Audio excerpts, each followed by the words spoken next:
வணக்கம். அரசியல் கணிதத்துக்கு உங்களை நான் வரவேற்கிறேன். இன்றைக்கி நம்ம பார்க்க போகிறது கோலியை பற்றி. கோலி வந்து ஒன் ஆஃப் த 90s கிட்ஸோட ஃபேவரட் கேம். இது வந்து நிறைய பசங்க தாங்க விளையாடுவாங்க, பொண்ணுங்களோட கேம் கிடையாது. ஸோ முன்னாடிலாம் இந்த கோலி எப்படி இருந்துச்சு அப்படின்னா, கூழாங்கல்ல தான் வந்து கோலியாக விளையாண்டுட்டு இருந்தாங்க. காலம் மாற மாற இந்த மாதிரி கண்ணாடி பால்ஸ் வர ஆரம்பிச்சிருச்சு கோலியாக. ஸோ அதுலேயுமே இப்போ வந்து நிறைய கலர்ஸ் வர ஆரம்பிச்சிருச்சு. ஒயிட் கலர், எல்லோ, அந்த மாதிரி நிறைய கலர்ஸ்லாம் எடுத்துகிட்டு வந்துட்டாங்க. இதில் வந்து பெருசாக இருக்கிற கோலிலாம் வந்து டூமாங் கோலின்லாம் சொல்லுவாங்க. எனக்கு நிறைய டெர்மினாலஜிஸ்லாம் தெரியல. ஸோ பசங்க வந்து ரொம்ப ஃபேவரட்டாக விளையாடுற ஒரு கேம் இது. இதில் வந்து ரொம்ப ஒரு நல்ல ஆஸ்பெக்ட் என்னென்னா, எய்ம் பண்ணி அடிக்கிறதுனால கான்சன்ட்ரேஷன் நல்லா இம்ப்ரூவ் ஆகும் இந்த கேம் விளையாடும் போது. அண்ட் மோரோவர் இது வந்து வெயில் டைமில் காலையில் ஆடுவாங்க. ஸோ நிறைய விட்டமின் சத்தெல்லாம் கிடைக்கும் சூரியனில் விளையாடுறதுனால பசங்க. நிறைய மெத்தடாலஜிஸில் விளையாடுவாங்க. ஒரு கோடு போட்டு அதில் லைனாக அடுக்கி ஒருத்தர் கோலியை யார் அடிக்கிறது அந்த மாதிரி விளையாடுவாங்க. ஒரு கண்ணு மாதிரி வரைஞ்சி அதில் குழி வச்சு அது உள்ள இந்த கோலிஸ் எல்லாம் அடுக்கி அந்த மாதிரியும் விளையாடுவாங்க. ஸோ நிறைய மெத்தடாலஜிஸ் வச்சு இது விளையாடுவாங்க. ரொம்ப நல்லாயிருக்கும் அந்த விளையாட்டு பார்க்குறதுக்கு. அதோட இந்த பசங்க வந்து ஒருத்தர் வின் பண்ணால் இன்னொருத்தரோட கோலியை வந்து பெட் கட்டி வாங்கிடுவாங்க. இந்த மாதிரிலாம் நிறையா இருக்கும். இது ஒரு ஜாலியான கேம். சரி, கோலி பற்றி நிறையா பேசியாச்சு. இன்றைக்கி ரெசிபி இதுக்கு என்னென்ன தேவைன்றது நான் சொல்லிடுறேன். இது சுக்குமல்லி காஃபி பண்ண போகிறோம். அதுக்கு வந்து பனங்கற்கண்டு எடுத்திருக்கேன். அதுக்கப்புறமா மல்லி சீட்ஸ் எடுத்திருக்கேன். அதுக்கப்புறமா கருஞ்சீரகம் எடுத்திருக்கேன். கருஞ்சீரகம் ஒரு ஸ்பூனுக்கு எடுத்திருக்கேன். இது வந்து ப்ரெக்னென்ட் லேடிஸ் அண்ட் எக்ஸ்பெக்ட் பண்ணுறவங்க தயவு செஞ்சு இந்த கருஞ்சீரகம் சேர்க்காதீங்க. ஏன்னா இது பிசிஓடி ப்ராப்ளம்ஸ்க்காக இன்டேக் எடுக்கிறது. நெக்ஸ்ட்டு வந்து ஒரு 1/4 இன்ச்சு சுக்கை வந்து தட்டி வச்சுருக்கேன். அதுக்கப்புறமா 2 ஏலக்காய், 2 பட்டை, ஒரு 3 துண்டு கிராம்பு வச்சுருக்கேன். அதுக்கப்புறமா மிளகு வச்சுருக்கேங்க. மிளகு வந்து இடித்து வச்சுருக்கேன், லைட்டாக தட்டி வச்சுருக்கேன். அப்போ தான் வந்து அந்த காரம் நல்லா வருன்றதுக்காக. அடுத்தது தண்ணி வச்சுருக்கேன்.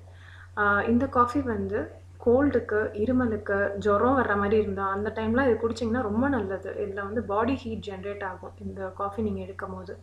ஸோ வீக்லி ஒரு த்ரைஸாவது இந்த காஃபி எடுக்க ட்ரை பண்ணுங்கள். இது ரொம்ப நல்லது.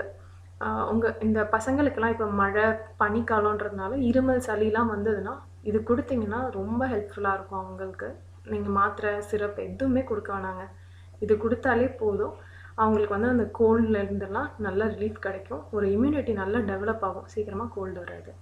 ஸோ இப்போ நம்ம என்ன பண்ண போகிறோம் ஃபஸ்ட்டுனா, ஒரு பேன் வச்சு அதில் இந்த எல்லா இன்க்ரீடியன்ஸையும் போட்டு நல்லா ஃப்ரை பண்ணிக்க போகிறோம். இது ரோஸ்ட் பண்ணி தான் பண்ணணுன்ற அவசியம் இல்லை. ரோஸ்ட் பண்ணிங்கன்னா இன்னும் நல்லா டேஸ்ட்டாக இருக்கும். அண்ட் இதை ரோஸ்ட் பண்ணிவிட்டு நீங்கள் வந்து பவுட்ரு பண்ணி ஒரு ஏர்டைட் கண்டெய்னரில் கூட வச்சுக்கலாம். வச்சுட்டு எப்பப்போ வேணுமோ அப்போல்லாம் வந்து தண்ணியில் எடுத்து போட்டு கொதிக்க வச்சு குடிக்கலாம். எனக்கு தெரிஞ்சு இந்த மாதிரி ஃப்ரெஷ்ஷாக போட்டு நீங்கள் வறுத்தீங்கன்னா ரொம்ப நல்லாயிருக்கும். இப்போ நான் வந்து ஏலக்காய், பட்டை, கிராம்பு, கருஞ்சீரகம் போட்டுட்டேன். அதுக்கப்புறம் பெப்பரும் போட்டாச்சு. கடைசியாக வந்து மல்லி போடுறேன். மல்லி வந்து 2 ஸ்பூன் ஆட் பண்ணிக்கிறேன். எல்லா இன்க்ரீடியன்ஸும் பார்த்திங்கன்னா ஆல்மோஸ்ட் ஒரு ஸ்பூன் கொஞ்சமாக தான் சேர்த்துருப்போம். மல்லி கொஞ்சம் அதிகமாக சேர்க்குறேன். ஏன்னா மற்ற இன்க்ரீடியன்ஸ்லாம் வந்து நல்லா ஹீட்டை என்ரிச் பண்ணி கொடுக்குற இன்க்ரீடியன்ஸு, பாடி ஹீட்டை ஜென்ரேட் பண்ணுற இன்க்ரீடியன்ஸு. மல்லி வந்து அது கொஞ்சம் பேலன்ஸ் பண்ணும். அதனால மல்லி கொஞ்சம் அதிகமாக சேர்க்குறேன். இப்போது நல்லா வறுக்கிறாங்க. இது வறுக்கும் போது நல்ல ஒரு ஸ்மெல் வரும். இது வந்து கரிஞ்சு போயிடாமல் வருங்க. கரிஞ்சு போச்சுன்னா டேஸ்ட்டே வந்து மாறிடும், ஒரு மாதிரி கசப்பாயிடும். உங்களுக்கு வந்து இதோட காரம் நல்லா வேணும் அப்படின்னா நீங்கள் கூட இன்னும் மிளகும் சுக்கும் சேர்த்துக்கலாம். நல்லது தான் அது. ஸோ நல்லா வறுத்ததுக்கப்புறமா எனக்கு நல்லா வாசனை வருது. நல்லா வறுத்ததுனால அதை வந்து இப்போ நான் ஒரு பவுலில் மாற்றிடுறேன். நெக்ஸ்ட்டு ஒரு பாத்திரம் வச்சு அதில் நான் 1 டம்ளர் தண்ணி ஊற்றிருக்கேன். இப்போ நான் 1 டம்ளரில் உங்களுக்கு சும்மா பண்ணி காட்டுறேன். ஸோ 1 டம்ளர் தண்ணி வச்சு அதை நல்லா கொதிக்கணும். கொதிக்கிற வரைக்கும் வெயிட் பண்ணுங்கள். அது நல்லா கொதித்ததும் நம்ம வறுத்து வச்சுருக்கோம் இல்லைங்களா, அதை அப்படியே நீங்கள் போடலாம். இதை வந்து கிரைண்ட் பண்ணணுன்ற அவசியம் இல்லை. நீங்கள் வந்து ஃப்யூச்சருக்கு யூஸ் பண்ண போகிறீங்க அப்படின்னா கிரைண்ட் பண்ணி வச்சு போடுங்க. ஸோ இப்போ நான் அப்படியே ரோஸ்ட் பண்ணது வந்து அதுலேருந்து ஒரு 2 ஸ்பூன் எடுத்து நான் போட்டுற போகிறேன். இதில் போட்டுட்டு அடுப்பை வந்து ஒரு லோ ஃப்ளேமில் வச்சுடுங்க. அப்போ தான் அதில் இருக்க எல்லா சாரும் நல்லா இறங்கும். நான் வந்து பனங்கற்கண்டு யூஸ் பண்ணியிருக்கேன் இதுக்கு ஸ்வீட்னஸ்க்காக. பனங்கற்கண்டுன்றதுனால நான் வந்து அது ஸ்டார்டிங்கில் இப்போவே நான் போட்டுடுறேன். ஏன்னா பனங்கற்கண்டு வந்து யூஸ்வலாக கரையிறதுக்கு டைம் ஆகும்.